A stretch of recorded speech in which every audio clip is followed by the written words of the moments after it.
Hello friends, welcome back to నా పాఠశాల. మనం ఎవ్రీ ఇయర్ క్రిస్మస్ టైంలో లార్డ్ జీసస్తో పాటుగా శాంటాక్లాస్ని చూస్తాం కదా. కానీ మీకు ఎప్పుడైనా డౌట్ వచ్చిందా ఎవరు ఈ శాంటాక్లాస్ అని? అదే మన క్రిస్మస్ తాత.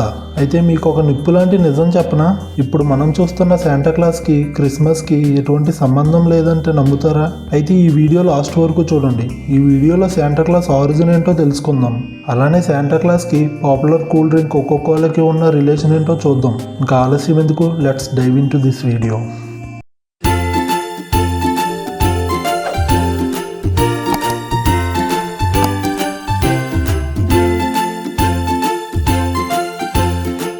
శాంటాక్లాస్ గురించి తెలుసుకోవాలంటే ఇది 21st సెంచరీ కదా.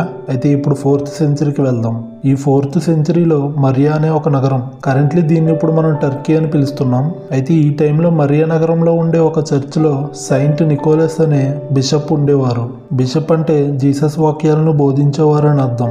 ఈయన చిన్నతనంలోనే తన తల్లిదండ్రులను కోల్పోవడంతో ఆ చర్చిలోనే పెరిగారు. సో అక్కడికి వచ్చిన వాళ్ళందరినీ తన వాళ్ళుగా భావించేవాడు. అలానే ఈయన చిన్నపిల్లలంటే చాలా ఇష్టంగా చూసేవాడు. వాళ్ళతో టైం స్పెండ్ చేయడం, అలానే వాళ్ళకి గిఫ్ట్స్ లాంటివి ఇవ్వడం చేసేవారు. అండ్ ఈయన మీద ఒక పాపులర్ స్టోరీ కూడా ఉంది. ఆ స్టోరీ ఏంటంటే, ఒక తండ్రి తన 3 కూతుర్లకి పెళ్లి చేయలేక డౌరీ కోసం వాళ్ళలో పెద్ద కూతుర్ని అమ్మేసి మిగతా 2 పెళ్లి చేయాలనుకుంటారు. ఇలా ఆ తండ్రి జీసస్ కి ప్లేయర్ చేసి పడుకుంటే ఆ రోజు రాత్రి ఎవరో విండోలో నుంచి కాసుల మూటను వాళ్ళ ఇంట్లోకి వేసి వెళ్ళిపోతారు.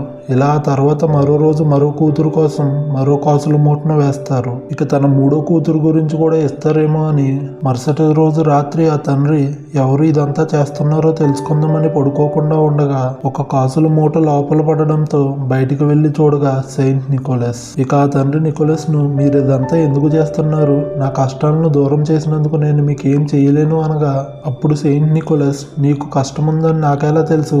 ఆ దేవుడు ఆజ్ఞాపించాడు, నేను ఆచరించాను అని సమాధానం ఇచ్చి వెళ్ళిపోతారు. ఇలా అక్కడ ప్రజలకు సహాయం చేస్తూ వాళ్ళ మంచి చెడ్డల్లో ప్రజలకు తోడుగా ఉండేవారు.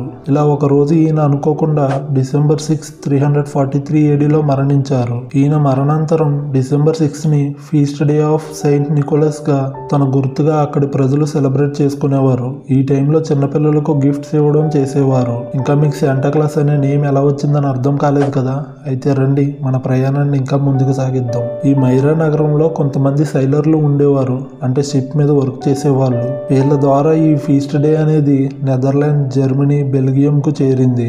అక్కడ భాష ప్రకారం ఈ సెయింట్ నికోలస్ ని సింట్ నికోలస్ గా పిలిచేవారు. అలానే దీన్ని వాళ్ళు కాలక్రమేణా సెంటర్ క్లాస్ గా సెలబ్రేట్ చేసుకునేవారు. ఈ టైంలో సెయింట్ నికోలస్ వస్త్రధారను కొంచెం ఎవాల్వ్ చేసి తెల్లని దుస్తులు, పైన ఎర్రని రోప్ తో పాటు తెల్లని గెడ్డం వేసుకుని అలానే ఒక గుర్రంపై ఉండి చిన్నపిల్లలకు గిఫ్ట్స్ ఇచ్చేవారు. ఇలా ఈ కల్చర్ యూరోప్ అంతా స్ప్రెడ్ అయ్యి అమెరికాకు వెళ్ళింది. ఇంకా వీళ్ళు సెంటర్ క్లాస్ ని మరింత కూనీ చేసి శాంటాక్లాస్ గా మార్చారు. అలా శాంటాక్లాస్ అనే పేరు వచ్చింది. ఓకే, ఇక్కడి వరకు బాగానే ఉంది. అమెరికా వాళ్ళు శాంటాక్లాస్ అనే పేరుతో ఫీస్ట్ డే ని సెలబ్రేట్ చేసుకుంటున్నారు. మరి ఎందుకు మనం శాంటాక్లాస్ ని క్రిస్మస్ ని కలిపేస్తున్నాం అనేది తెలుసుకోవాలంటే మనం మన ప్రయాణాన్ని ఇంకా కొంచెం ముందుకు తీసుకువెళ్దాం. 18th సెంచరీలో అమెరికాలో క్లెమెంట్ క్లర్క్ మోరే అనే ఒక ప్రొఫెషనల్ పోయెట్ ఉండేవాడు. ఈయన ఆ టైంలో ఒక పోయం రాశారు. ఆ పోయం అప్పటి నుండి ఇప్పటి వరకు అమెరికాలో చాలా ఫేమస్. ఆ పోయం వచ్చి "Twas the night before Christmas." ఈ పోయం సారాంశం ఏంటో కొంచెం చిన్నగా చెప్తా, కొంచెం జాగ్రత్తగా ఉండండి, ఎందుకంటే ఇది చాలా అవసరం. ఇంక ఈ పోయం సారాంశం ఏంటంటే, క్రిస్మస్ ముందు రోజు నైట్ పిల్లలందరూ వాళ్ళ ఇంట్లో పడుకోవడానికి రెడీగా ఉండగా ఉన్నట్టుండి ఆకాశంలో నుండి ఒక ఓల్డ్ మ్యాన్ డీర్ సహాయంతో ఈగల కన్నా వేగంగా పయనిస్తూ పిల్లల వైపు పెద్ద పెద్దగా శబ్దాలు చేస్తూ ఉల్లాసంగా వాళ్ళ పేర్లను పిలుస్తూ వాళ్ళ ఇంటి రూఫ్ మీద ల్యాండ్ అయ్యారు. ఆయన చూడడానికి ఎర్రని బొగ్గులతో, చెర్రీ లాంటి ముక్కుతో, పెద్ద స్మైలింగ్ ఫేస్ అండ్ రౌండ్ పొట్టతో, తెల్లని గెడ్డం వేసుకుని ఉన్నారు. ఈయన రూఫ్ మీద నుండి దిగి పిల్లలకు గిఫ్ట్స్ ఇచ్చి మళ్ళీ పెద్ద విజిల్ వేసి మేరీ క్రిస్మస్ అని చెప్పి గుడ్ నైట్ చెప్పి వెళ్ళిపోతారు. అయితే ఈ సారాంశంలో గమనించండి, ఈ పోయంలో చెప్పిన ఓల్డ్ మ్యాన్ పోలికలు ఇప్పుడు మనం చూస్తున్న క్రిస్మస్ తాత పోలికలే కదా. అయితే ఇక్కడ మీకు డౌట్ రావాలి, ఏంటంటే మనం ఇప్పుడు చూస్తున్న శాంటా క్లాస్ పోలికలు ఈ పోయంలో మెన్షన్ చేసి ఉన్నాయి. అయితే సెయింట్ నికోలస్ కి దీనికి సంబంధం ఏంటని, అయితే ఆ సంబంధం ఏంటో చూద్దాం. ఈ poem feast day of Saint Nicholas ని ఉద్దేశించి రాసింది. ఎందుకంటే ఈ పోయంలో ఒక చోట it must be Saint Nick అని మెన్షన్ చేశారు. సో అప్పటి నుండి అమెరికా ప్రజలు బిషప్ వేషధారణలో గిఫ్ట్స్ ఇవ్వడం మానేసి ఆ పోయంలో ఉన్న పోలికలతో వస్త్రాలు వేసుకుని గిఫ్ట్స్ ఇచ్చేవారు. ఇలా ఇమాజినరీ క్యారెక్టర్ ఫ్రేమ్ లోకి వచ్చింది. అంతేకాకుండా ఈ పోయం ని ద నైట్ బిఫోర్ క్రిస్మస్ అని మెన్షన్ చేయడంతో 25th ముందు అంటే క్రిస్మస్ ముందు రోజు అనగా 24th క్రిస్మస్ ఇవే అనే పేరుతో సేమ్ ఈ ఫీస్ట్ డే లో ఎలా సెలబ్రేట్ చేసుకుంటారో అలా సెలబ్రేట్ చేసుకోవడం స్టార్ట్ చేశారు ఈ అమెరికన్స్. ఇలా ఉండగా 19th సెంచరీలో థామస్ నెస్ట్ అనే ఒక కార్టూనిస్ట్ ఆ పోయంలో ఉన్న పోలికలను అలానే నికోలస్ ను మెర్జ్ చేసి ఒక జాయ్ఫుల్ పర్సన్ ను క్రియేట్ చేశారు. ఇంకా ఈ అమెరికా వాళ్ళు సెయింట్ నికోలస్ ని శాంటా క్లాస్ అని పిలుస్తారుగా, సో ఆ జాయ్ఫుల్ పర్సన్ కి శాంటా క్లాస్ అనే పేరు పెట్టారు. ఆయనే మనం ఇప్పుడు చూస్తున్న Santa Claus alias our Christmas తాత. వెయిట్ ఇంకా అవలే, ఇక్కడ మీకు ఇంకో డౌట్ రాలేదా?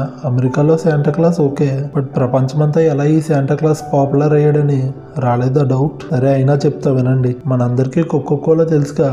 ఈ కంపెనీ 1931లో బ్రాండింగ్ కోసం వరల్డ్ అంతా క్రిస్మస్ క్యాంపెయిన్ నడిపారు.